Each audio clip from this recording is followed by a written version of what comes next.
Hi students, so in this lecture we will be starting chapter number 1 class 10 theorem 1.1.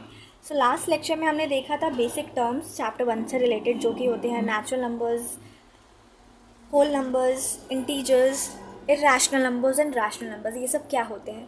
इस lecture में हम देखेंगे कि थ्योरम 1.1 जो आपकी NCERT बुक में पेज नंबर 3 पे आपको मेंशन होगा, आप यहाँ पे देख सकते हो page number 3 theorem 1.1 which is fundamental theorem of arithmetic. So सबसे पहले हम देखते हैं कि थ्योरम क्या बोलता है.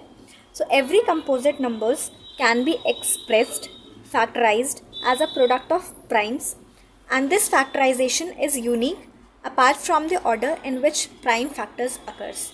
So एक बार हम लाइन बाय लाइन समझ लेते हैं इजी वे में कि क्या ये थ्योरम बोल रहा है. सो थ्योरम स्टार्ट करने के पहले, एक्सप्लेनेशन के पहले हम कुछ एक बेसिक टर्म देख लेंगे जो हमने लास्ट लेक्चर में भी पढ़ा था, that is prime numbers and composite numbers. So composite numbers वो नंबर्स होते हैं जिनके दो से ज़्यादा फैक्टर्स होते हैं एंड प्राइम नंबर्स वो नंबर्स होते हैं जिनका फैक्टर होता है 1 एंड वो नंबर खुद ही. जैसे 3 का फैक्टर देखोगे आप, 3 का फैक्टर इज़ 3 एंड 3 का फैक्टर इज़ 1. तो इटसेल्फ वो नंबर ही एंड दूसरा फैक्टर इज़ 1, तो इसको हम बोलते हैं प्राइम नंबर्स. बट हम दूसरा देखें तो कंपोजिट नंबर्स क्या होते हैं. कंपोजिट नंबर जैसे मैंने ले लिया 4 का फैक्टर इज़ 2, 4 का फैक्टर इज़ 1, 4 खुद का फैक्टर है, तो कितने फैक्टर्स हो गए, 3 फैक्टर्स. सो दो से ज़्यादा फैक्टर्स जिन नंबर्स के होते हैं उनको बोलते हैं हम कंपोजिट नंबर्स, एंड जिनके सिर्फ 2 फैक्टर्स होते हैं और 2 फैक्टर्स में भी एक तो खुद का नंबर होता है एंड दूसरा 1 होता है, उसको हम बोलते हैं प्राइम नंबर्स. सो थ्योरम हमारा क्या कहता है कि एवरी कंपोजिट नंबर्स, ये कंपोजिट नंबर्स जिनकी 2 से ज़्यादा फैक्टर्स होते हैं, every composite numbers can be expressed as a product of prime. मतलब कि मैंने कोई नंबर ले लिया, फॉर एग्जांपल मैं नंबर ले लूँगी 105 का मैं प्राइम फैक्टराइजेशन कर दूँगी. सो ये होगा 3 3 ज़ा 9, 3 5 ज़ा 15, 5 7 ज़ा 5. सो मैंने ये नंबर लिया. अब इस नंबर के फैक्टर्स देख रहे हो आप, 3 है, 5 है, 7 है, तो मैं 105 को कैसे लिख सकती हूँ, 3 इंटू 5 इंटू 7. तो इसके फैक्टर्स का मल्टीप्लिकेशन मैंने शो किया हुआ है.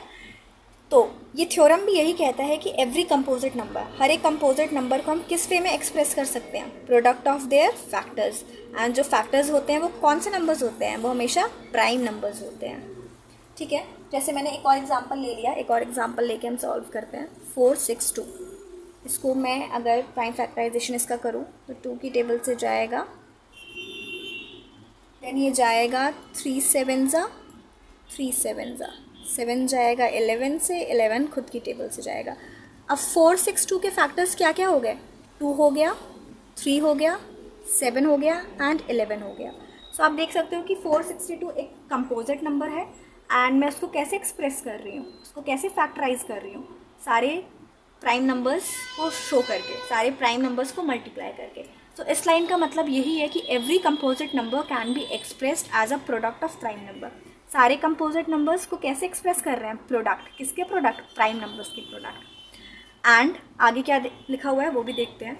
And this factorization is unique apart from the order in which prime factors occurs. मतलब कि अब ये नहीं कि दीदी ने बोला है कि इसको कंपोजिट नंबर को हम एक्सप्रेस कर सकते हैं सारे प्राइम नंबर्स को मल्टीप्लाई करके, तो मैं कोई भी प्राइम नंबर लिख लेती हूँ यहाँ पे 17 इंटू 13, तो इसको भी मल्टीप्लाई करके ये आएगा, नहीं, मल्टीप्लाई करके ये नहीं आएगा. वो ये स्टेटमेंट बोला है कि apart from the order in which prime factor occurs, मतलब जो फैक्टर्स होंगे उसी को मल्टीप्लाई करके ये एक नंबर बनेगा, किसी भी प्राइम नंबर्स को मल्टीप्लाई करके नंबर नहीं बनेगा. सो एक बार हम वापस रिवाइज कर लेते हैं कि फंडामेंटल थ्योरम 1.1 ऑफ अर्थमेटिक क्या बोलता है कि every composite number can be expressed as a product of prime. जितने भी कंपोजिट नंबर है उसको हम शो कर सकते हैं प्रोडक्ट ऑफ प्राइम नंबर से. And this factorization is unique apart from the order in which prime factor occurs. So ये जो थ्योरम है वो आपको लर्न कर लेनी है, ये बहुत ही ज़्यादा ईजी है. आप उसको 2-3 बार रीड करोगे देख के तो आपको लर्न हो जाएगा. एंड ये लर्न कर लेना क्योंकि आगे के जो आप क्वेश्चंस करोगे उस क्वेश्चंस में आपको एज इट इज़ ही लिखना होगा. कभी कभार पेपर में 2 नंबर में या 3 मार्क्स में आ जाता है कि right fundamental theorem of arithmetic. That's it in this video. Thanks for watching. Please subscribe.